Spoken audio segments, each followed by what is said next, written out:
Well, here she is. She's 24 years old. She's growing up. I mean, you can't deny adolescence. She's really loved the guy. She wanted to have a family. She wanted to be married. People do a lot of things for love. What do you think should happen to Nick? I think that I think he should spend the rest of his life in prison. Because I knew that mom's never gonna let me be happy, have friends, fall in love, get married, have kids, have a normal life. And I never wanted any more than that. I got scared and desperate, and the only thing that I could think about was, I want this ideal life of freedom and happiness. How can I get it? Did you hate your mother at that point? I didn't hate her. You wanted her dead. Yes, but it was not because I hated her. It was because I wanted to escape her. When it comes to Gypsy Rose Blanchard, it was determined by a parole board that she was safe to re-enter our society, that she had paid her price, that serving 8.5 years was enough punishment for planning her mother's brutal demise. Did they get it wrong? You'll be shocked at what the leading expert on parricide, which is defined as children who murder their parents, had to say about Gypsy's criminal mind.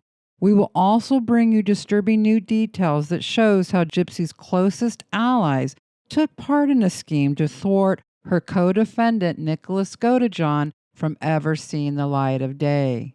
Were they acting to help Gypsy Rose also? We'll let you know. Welcome back to Becca's Scoops. My partner is a veteran detective, and I'm Becca, a former psych and ICU RN. Join us as we examine the secrets behind the criminal mind of Gypsy Rose Blanchard. I have a right to stand up for myself if somebody wants to talk shit to me. Now being as I am on parole right now, I can't do that. People got me by the short and curlies on that one. But best believe I won't always be on parole. One question many people ask is Gypsy rehabilitated? To properly answer that question, we decided to look to the leading expert in parricide. Professor Kathleen Heidi from the University of South Florida is that leading expert. Professor Heidi did extensive work researching parricide offenders. In her book, Understanding Parricide, Professor Heidi wrote, quote, "From the perspective of many, matricide is the most abhorrent of crimes. The killing of one's mother is often perceived as worse than the killing of a father because it involves the taking of the life of the person who gave that individual life." End quote. Heidi goes on to explain her research examining the available knowledge on mothers slain. The first thing you need to know is that matricide is a very rare event constituting less than 1% of all of U.S. homicides. And to answer the question about Gypsy's crime, Professor Heidi makes it simple. There are only 4 types of offenders who kill their parents. Either they are severely abused, or they are dangerously antisocial, or they suffer from severe mental illness, or they were fueled by alcohol and drugs. So which one is Gypsy? Well, Professor Heidi says the critical consideration in determining the parricide type is the motivation for the killing. So, according to the professor, the question becomes, was Gypsy Rose Blanchard a severely abused child, or is she a psychopath, or is she severely mentally ill? Gypsy has claimed she was abusing drugs, but she has stated that had nothing to do with her decision to end her mother's life. The other critical question, says Professor Heidi, is what propelled the homicide. Was Gypsy acting in self-defense? Professor Heidi points out that severely abused adolescents who kill their parents to end the abuse, severely abused perpetrators, usually don't concoct an elaborate alibi or maintain their innocence. She adds, quote, "Severely abused youths who report feeling trapped and perceive no other way out of the family situation do not have the freedom to leave their homes, end quote. We know, based on trial transcripts, Gypsy thoroughly planned the crime along with an alibi, and it can be argued she refuses to take responsibility by maintaining she does not identify as a murderer. I don't associate myself as a murderer because if you think about it, yes, I had a part to play in it. I asked Nick for help. And how that conversation started was, he was saying that he would protect me from anyone. I said anyone. He said yes. I said even my mother. He said yes. And then the plan kind of formed from there. But he's the one that did the actual kill, not me. I can't kill anyone. That's why he's in trouble to begin with, because he's the one that did it. So when they say I'm a murderer, I don't identify as that. We also know she knew her age and had previously left home, which is another red flag that Gypsy did not commit the crime due to fearing for her life. Gypsy admits she left home at 19 years old to be with her 30-something-year-old lover, Dan Glidewell. Dear Mother, I know I could walk. I don't think I have cancer. I don't feel sick. I know that I'm really 19. I want to live my own life as an independent woman. I love you. It's just time for me to spread my wings and fly. I'm going up to St. Louis. I love you. Your grown-up daughter. Dan Glidewell's friend, who he was living with at the time Gypsy showed up, stated, quote, she, Gypsy, had fixated on him rather hard after they'd become acquainted on Facebook, and she considered him her boyfriend, although that was not the case, end quote.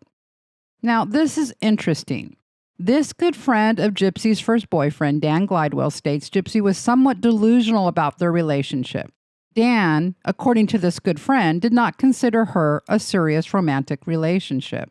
Dan's friend continues, quote, he got into a fight with 3 other men in a completely unrelated incident, and that's what caused him to be hospitalized.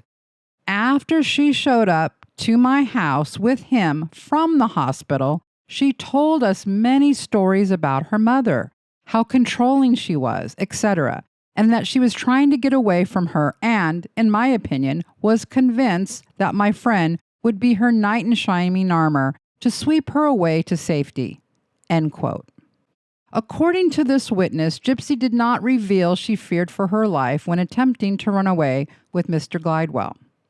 The witness continues, quote, this was my first and only time meeting this girl, but another roommate of mine in the house had met her previously under the cover story, i.e. that she was only 16 years old, at the time supposedly disabled, etc., and contacted a friend of Dee Dee's because she was concerned that my friend, who was just over 30 at the time, was essentially engaging or would be engaging in Congress with a minor.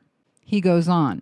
When Dee Dee showed up, she caused a huge scene, had another ID that stated that she, Gypsy, was 15 or 16, and that the other ID, being the one that Gypsy had that stated she was over 18, had come about due to missing records from Katrina.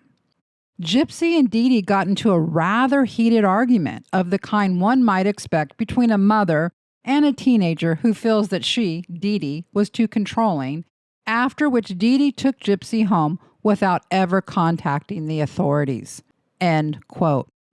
Although Gypsy points to this event as evidence that her mother wasted no time finding her, it was in fact the roommates at Mr. Glidewell's residence who contacted Dee Dee to come and get Gypsy. Dan's roommate also reveals Mr. Glidewell wasn't going to take Gypsy anywhere. He was a player, and Gypsy romanticized this relationship, pumping it up to be something it never was. The truth is Gypsy had her real ID and had no problem leaving the house. She also had access to thousands of dollars she stole from her mother's safe. But still, her argument is she feared for her life at the time she employed Nicolas Godejohn to murder her mother. How do you feel about him now? I can't stand him. Because I went from one abusive person to another. I wish he would have been more responsible. He was the first person I ever told that I could walk. And yet I asked him a question. I asked him to kill my mother, but I didn't hold a gun to his head and make him do it. He seemed more happy to do it than anything. And that's why I can't stand him, is because he knew. I think he knew that he could easily get me out of that situation by calling the police, being responsible. At that point, there was no time going back because from the first step I walked into the house, I knew there was no going back. As ironic as I was trying to influence her to go with, but she never went with it. She never wanted to run away, so I couldn't get that to work. After Gypsy shot her mother 10 times with a BB gun she believed was a real firearm, she admits her mother became frightened of her tendency to do violence. I think she was afraid of me. I think she hadn't realized baby could be violent. Honey and baby were equals now. I was scared shitless of her, and she was scared shitless of me. According to Professor Heidi, you can still be abused and be a psychopath at the same time. The question is, was Gypsy acting in self-defense in her mind? Does she fit the criteria as someone severely abused who had no choice but to plot this crime?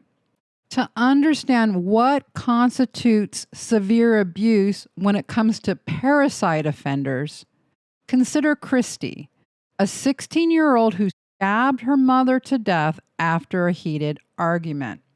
Quote, information provided by Chrissy and corroborated by others indicated that Chrissy was subjected to various forms of childhood maltreatment, including various forms of neglect, physical and emotional neglect and emotional incest, and abuse, physical, sexual, verbal, and psychological, by her parents. Chrissy was not provided with a safe place to live. She was sexually assaulted by her father. Chrissy was emotionally neglected by her mother, who failed to give her clear and genuine messages that she loved her. She saw her mother as giving her the cold shoulder and as not wanting to do anything with her. Even with that type of corroborated abuse, Chrissy didn't get a plea deal. No. Chrissy was sentenced to 40 years in prison. This case can be found in Professor Heidi's book. Let's be clear. No parent is perfect. Many people come from some type of abuse. What constitutes severe abuse in these parricide cases? Well, we know Gypsy was truly ill as a child with a genetic condition she admitted to having in her memoir. You have microdeletion 1q21.1. Correct. It's a chromosomal change in which a small piece of chromosome 1 is deleted in each cell. This increases the risk of delayed development, intellectual disability, physical abnormalities, and neurological and psychiatric problems. Gypsy's defense team relied on the narrative that Gypsy's mom had a condition called Munchausen by proxy. In fact, the one Munchausen by proxy expert Gypsy relied on, Dr. Mark Feldman, had a very different take on her case in the first week after she was arrested. According to Megan Pack, who was the first journalist in 2015 reporting on this case in real time, she stated, quote, Dr. Feldman said he became aware of the story possibly being connected to Munchausen by proxy, but initially dismissed it, as Munchausen by proxy is not often or ever connected to murder.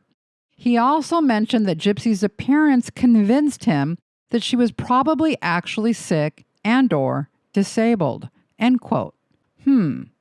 So Feldman admits here if Gypsy was found to be really ill, then that would probably negate this notion that Dee Dee had Munchausen by proxy. How many surgeries did you have? So many. 10, 20? I'm pretty sure 30 more. Because I had multiple eye muscle surgeries, multiple leg surgeries, multiple throat surgeries. I don't have salivary glands. Not these anymore because they were removed. Gypsy's defense attorney claimed her mother caused her to have unneeded surgeries and unwarranted medical care that put her life in jeopardy. Gypsy told Dr. Phil she had over 30 unwarranted surgeries. In our part 3 in this series, we go over her medical claims at length, but for our purposes here, we'd highlight Gypsy's claim of having multiple leg surgeries, which is odd since Gypsy has but one smaller scar on her legs from a muscle biopsy procedure. We know this because Gypsy herself drew a diagram of her scars for her ex-husband. According to Professor Heidi, the critical question when it comes to parricide offenders like Gypsy Rose Blanchard is their motivation for the killing. Because I knew that Mom's never gonna let me be happy, have friends, fall in love, get married, have kids, have a normal life. And I never wanted any more than that.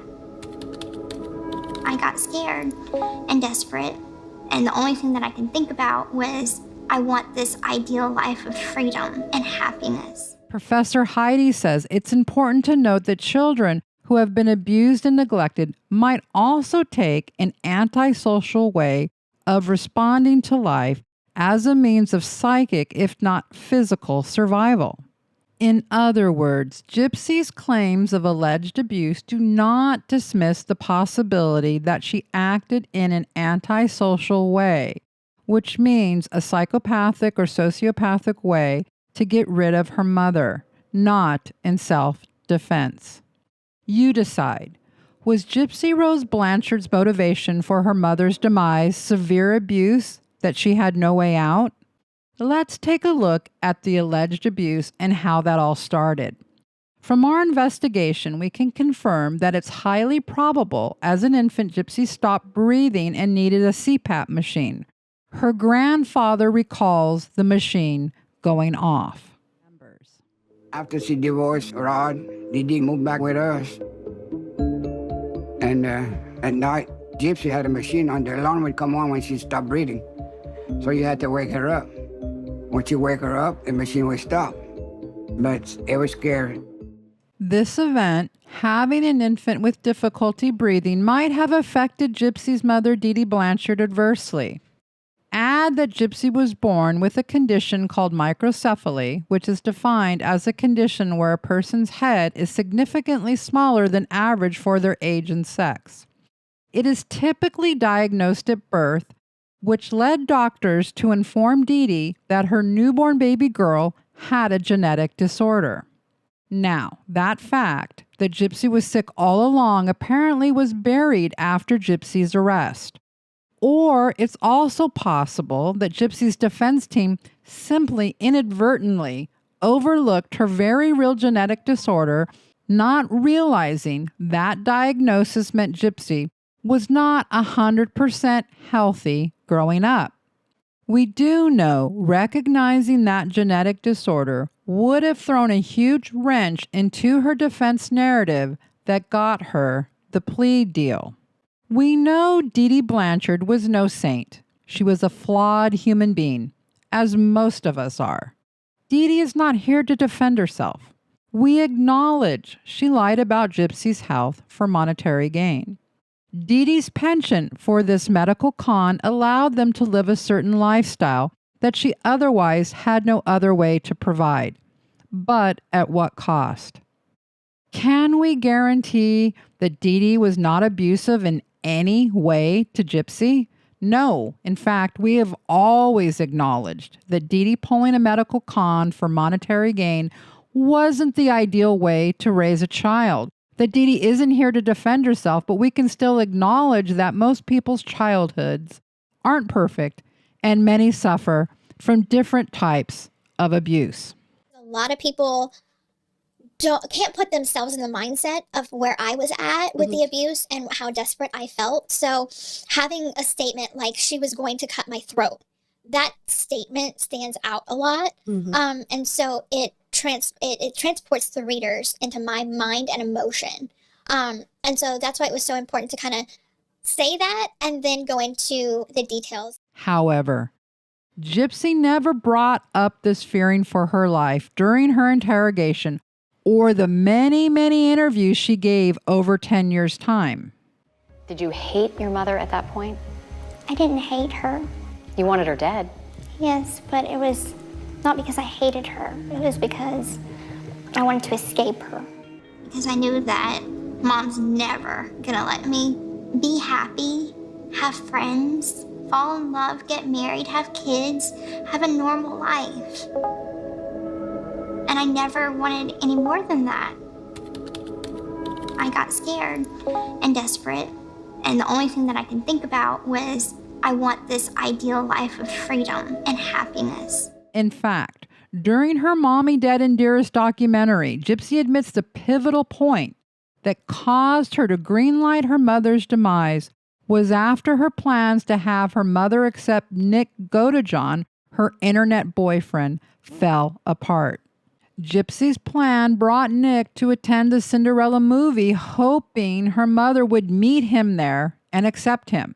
Here, Gypsy admits when that fell apart, she green-lighted her mother's demise. She was all the time with me, so there would be no other time to meet him.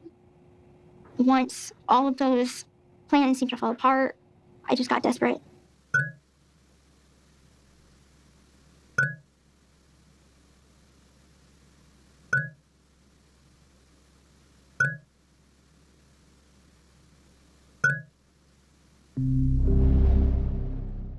Thus, based on the criteria from the leading expert on parricide crimes, what category does Gypsy fall into?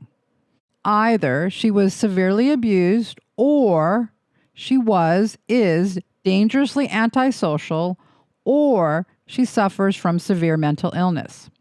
According to Gypsy, her alleged drug use did not drive her to plot her mother's demise. Also, according to Gypsy, she was never diagnosed with any severe mental illness. The types of severe mental illness Professor Heidi is referring to are bipolar, schizophrenia, schizoaffective disorder, to name a few. She is not referring to personality disorders. According to Professor Heidi, if you believe Gypsy was severely abused and genuinely feared for her life, and believe she had no other way out at the time of her crime, then there's a good possibility Gypsy, with ongoing mental health help, could be rehabilitated. That's not our opinion. That's based on Professor Heidi's criteria, as we have discussed. Remember, to determine which category she falls into, the question is, at the time of the crime, was she acting to save her life?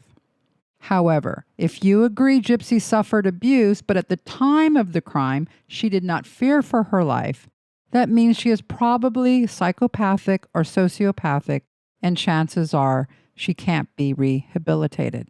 Again, that's not our opinion. That's based on Professor Heidi's criteria, as we have discussed. I have a right to stand up for myself if somebody wants to talk shit to me.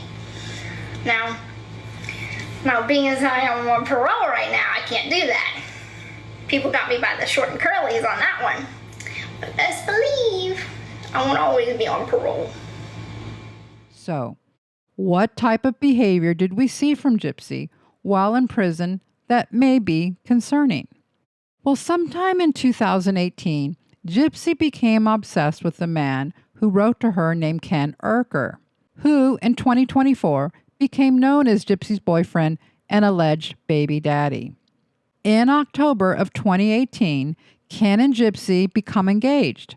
It's kept secret until April of 2019. And here is where all hell breaks loose. In April of 2019, Gypsy ramps up a campaign to get released early, much earlier than the scheduled December 2023 date she was given. The article from the Springfield News Leader dated April 17, 2019 says, quote, Gypsy Blanchard is asking for people to urge Missouri Governor Mike Parson and the state parole board to give her an early release from prison. I am respectfully asking all who wish me an early release to please aid my father in his efforts for freedom, Blanchard wrote in an email released late Tuesday. She hopes individuals will write a letter expressing support for my early release to either the Missouri State Governor, Michael L. Parson, and/or the Division of Missouri State Board of Probation and Parole. Last week, news emerged that Gypsy plans to marry a man she met as a pen pal after she started serving time at Missouri's Chillicothe Correctional Center. End quote. A Change.org petition that was started by Gypsy's father, Rod Blanchard, in 2016 is also referenced in most of the media reports at this time. In reality, getting out early is a stretch for Gypsy. However, it appears from the press reports that Gypsy is going full throttle to obtain an early release anyway. This is in April 2019, and it's significant that the article adds about Gypsy's engagement to Ken Erker. That's how I met Ken.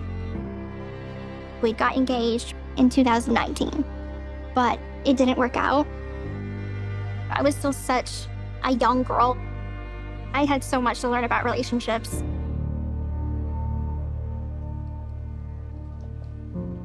And he left me. And it broke my heart. Ken breaks up with her for the first time in August 2019.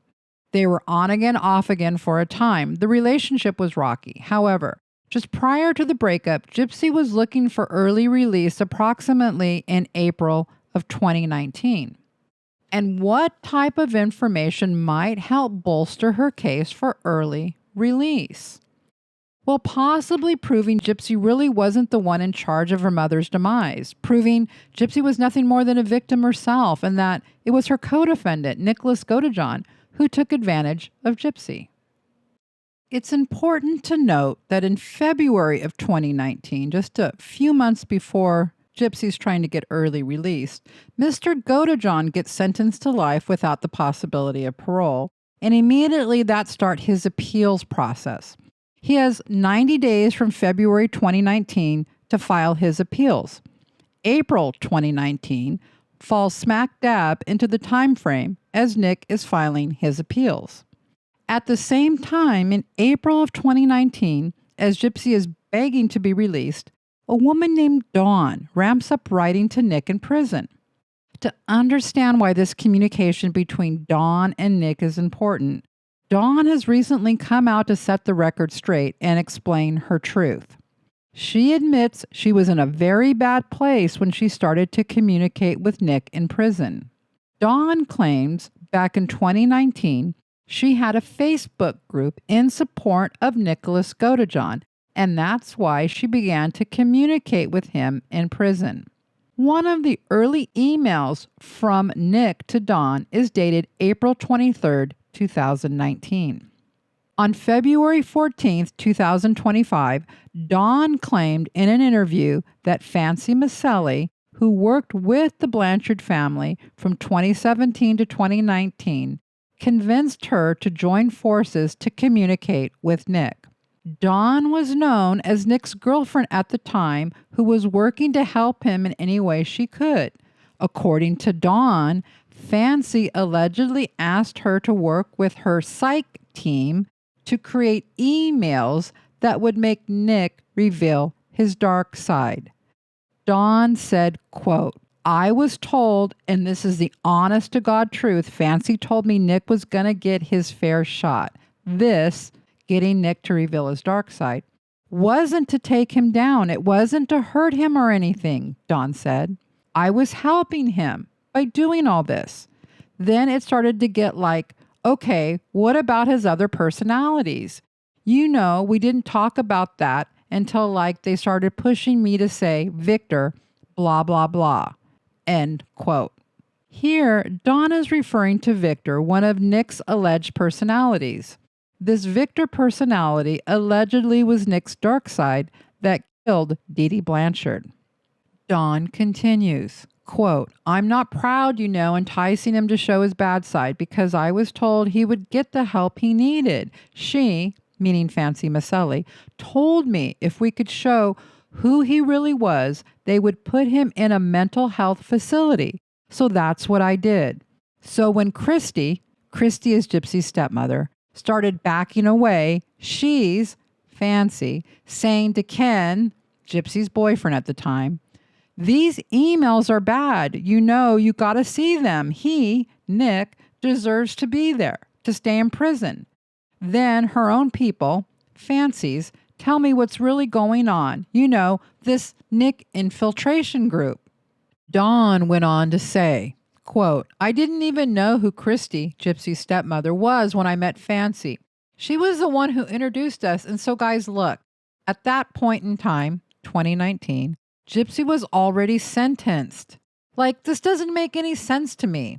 Meaning Christy and Gypsy being involved with Dawn's letter writing campaign. Like you said, it doesn't fit the timeline or make any sense whatsoever, end quote. However, Fancy Maselli, aka April Johns, reveals a letter between her and Gypsy from that same time frame, when Gypsy is trying to get this early release. Fancy reads the correspondence during a Good Wives Network podcast, episode 13. Fancy writes to Gypsy, quote, we are trying to get you an early release to bring light and goodness to your story. And truth, always truth, is what I told your parents you would get from me in our series.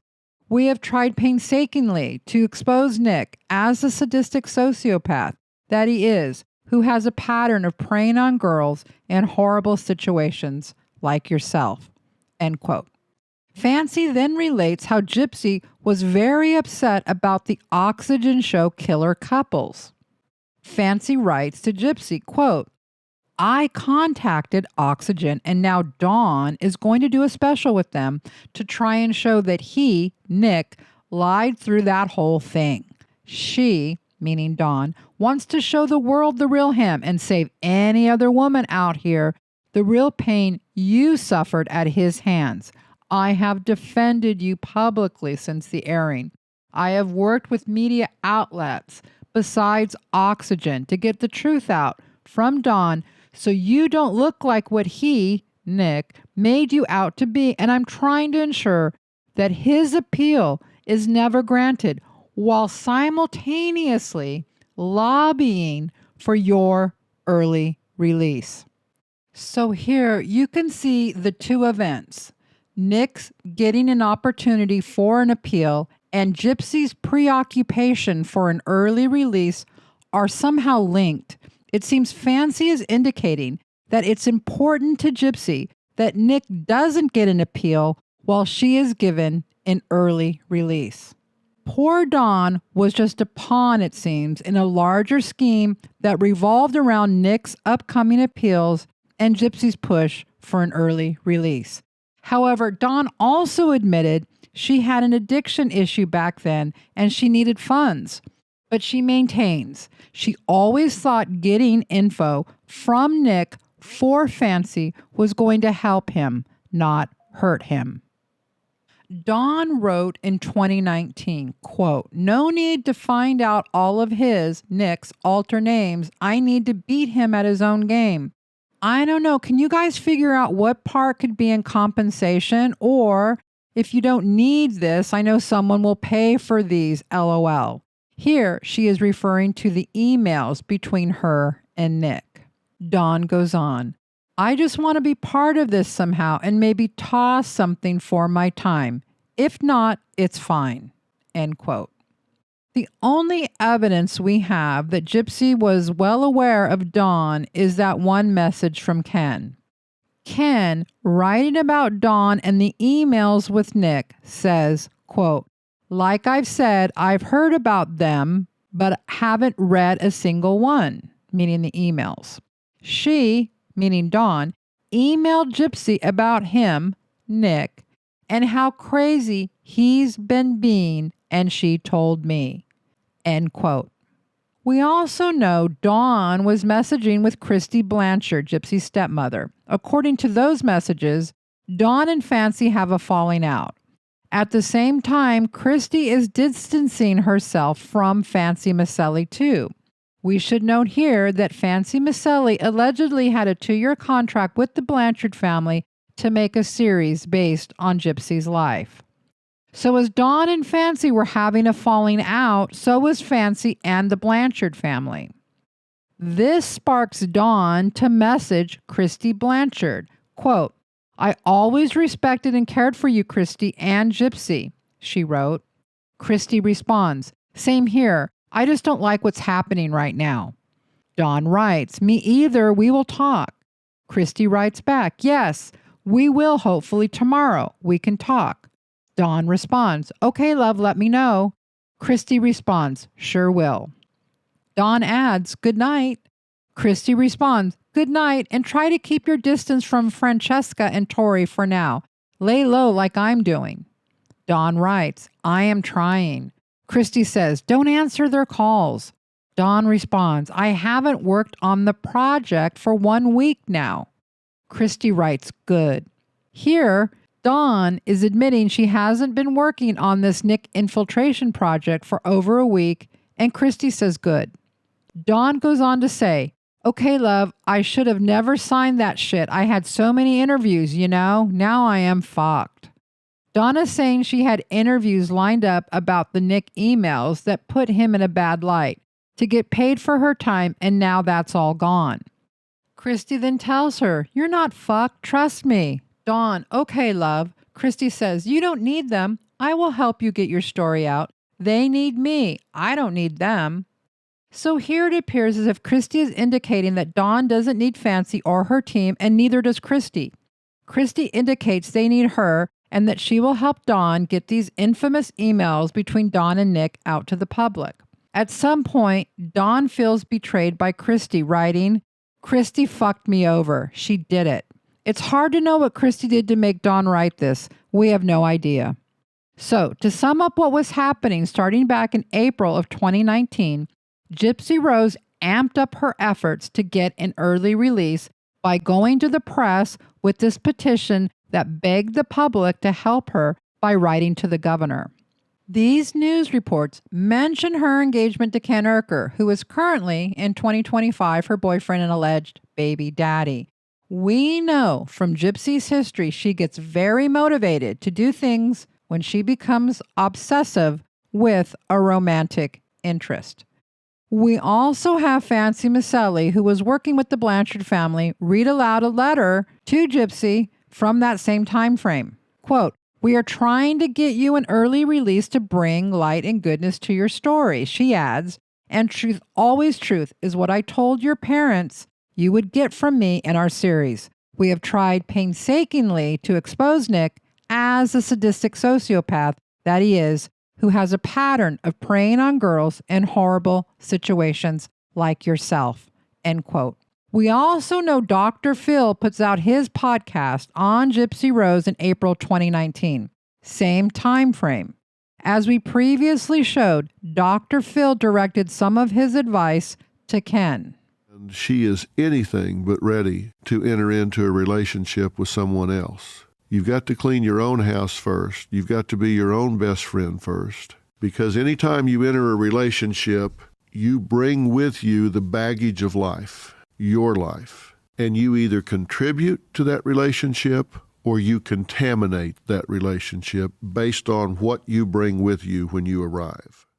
So, Gypsy's desire at early release in April 2019 also lines up with Dawn writing to Nick Godejohn that produces emails that put Nick in a bad light. Are these two events related? Was this Nick infiltration group started to bolster Gypsy's chances at early release? We have no idea. We do not know. We only know the dates correspond, but that could be just a total coincidence. We leave it up to our viewers to decide. And what about this Oxygen show, Killer Couples, made Gypsy so upset? Well, according to the email between Fancy and Gypsy, it says, quote, "I contacted Oxygen, and now Dawn is going to do a special with them to try and show that he, Nick, lied through that whole thing," meaning the Oxygen show. The letter continues. "She, Dawn, wants to show the world the real him and save any other woman out here the real pain you, Gypsy, suffered at his hands. I have defended you publicly since the airing. I have worked with media outlets besides Oxygen to get the truth out from Don. So you, Gypsy, don't look like what he made you out to be, and I'm trying to ensure that his appeal is never granted while simultaneously lobbying for your early release." End quote. So, according to that email, Gypsy was very upset about the Oxygen show killer couples. What was on that show that made Gypsy so upset? Well, one clip shows Nick reaffirming that his original idea of what to do was right, to take Gypsy and run away. We know Nick said he couldn't get Gypsy to agree to just running away. That only reassured me that my original idea of what we should do would have been the right thing to do. It's really weird that it reassured me on that. What it actually said, his very actual words, was take her and run. Then there's Bobby Godejohn, Nick's father, who also had something to say. He didn't get nothing. I believe Gypsy was just using him. She may have had a slight feelings for him, but once she got him in, reeled him in to her plan, then she pretty much started losing interest in him. Nick's dad then shares a card Nick sent him for his birthday. I know it's hard being this far away. Please be strong.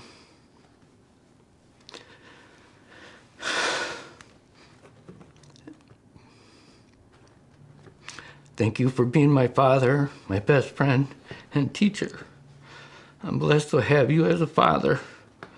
It's you who taught me all these noble traits, and I'm grateful for it. Then there's Detective Alan Voss from the Waukesha County Sheriff's Department, who stated he didn't think Nick was treated fairly or that justice was done. I think it's important to talk about Nicholas's involvement in this case personally, because I don't think he was treated fairly. I don't think justice was truly done in this crime. Detective Voss went on to point out how Nick was developmentally disabled. Nicholas did wield the knife. Nicholas is guilty of homicide. Nicholas also, though, was a developmentally disabled young man who met Gypsy, who thought he was in love, who was swayed with sex and money, and I'm going to be together with this young lady that I love for the rest of my life. Detective Voss also believes 2 lives were ruined, Dee Dee Blanchard and Nick Godejohn. I think the greatest tragedy is that 2 lives were ruined. But Nicholas was dragged into this as well, and now his life is, effectively at this point, his life is done as well. In the end, Gypsy claimed Nick was the aggressor in these erotic role-playing personas. However, when Dr. Phil asked her to name Nick's alter personas and how they matched hers, she had a very difficult time coming up with any names. Alter egos to fit his. Okay, like tell me about Little Kitty.